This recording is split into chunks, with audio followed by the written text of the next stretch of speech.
Morning, Premier. Morning. How are we? All right, ready? Drum roll. There you go. It was just 15 months ago that Tasmanians headed to a state election. Now they're doing it all again. Not happy at all. I mean, we've just been through one. There's no need for these elections to happen so soon since we had the last one. I think Jeremy Rockliff should have stood down and somebody else should have stepped in to stop the state election. There's a big blame game going on and a lot of finger pointing. I mean, first and foremost, there's a discussion around, who's responsible for triggering this election. After losing the confidence of the Parliament 2 weeks ago, rather than resign, Liberal Premier Jeremy Rockliff held his ground, and the Governor took his advice to call an early election. Another election is not what I wanted. I know that's not what you wanted, but it was forced upon us by the Leader of the Opposition. Labor leader Dean Winter moved the no-confidence motion in Jeremy Rockliff, citing the state's ballooning debt, the government's failure to build a berth for the new Spirit of Tasmania ferries, and the potential privatisation of state businesses.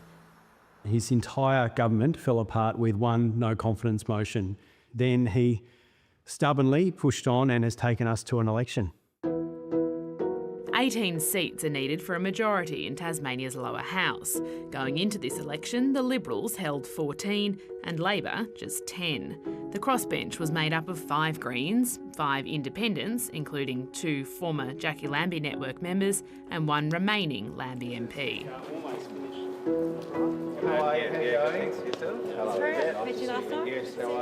Really important when it's minus. Short on resources and energy, just weeks after a federal campaign, parties have scrambled to organise candidates. It pays to have high-profile names in Tasmanian elections where there are no how-to-vote cards. Ironically, the Liberals may even benefit from their poor showing in the federal election. Bridget Archer, former popular federal member for Bass, is going to be running in Bass in the state election and will likely poll very well. Whereas on the Labor side of the ledger, the very popular former state leader Rebecca White is now representing the people of Lyons in Canberra, so she's not going to be running at the state polls. Well, we have a very clear plan. Bridget Archer is an ally of moderate Jeremy Rockliff, who was unavailable for interview. After saying a new AFL stadium was unnecessary while she was in federal politics, Ms Archer has now swung her support behind the state Liberals' contentious proposal.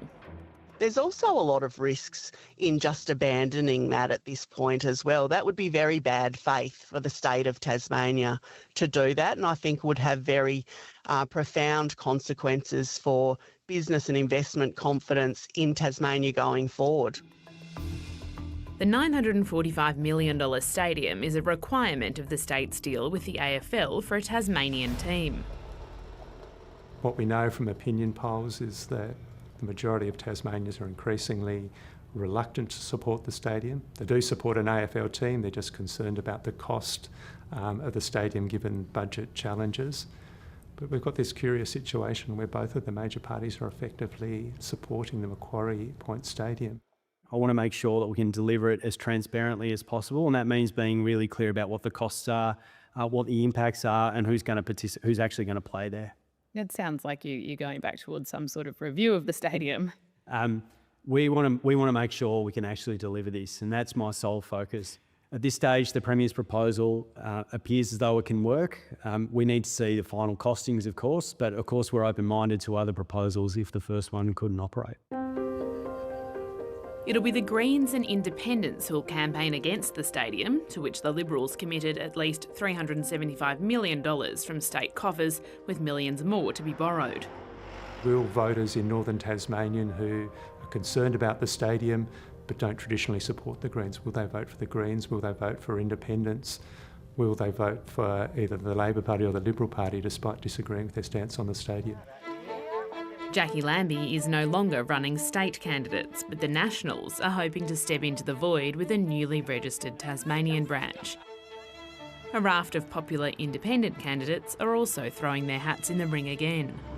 The minority Liberals previously had deals with independents.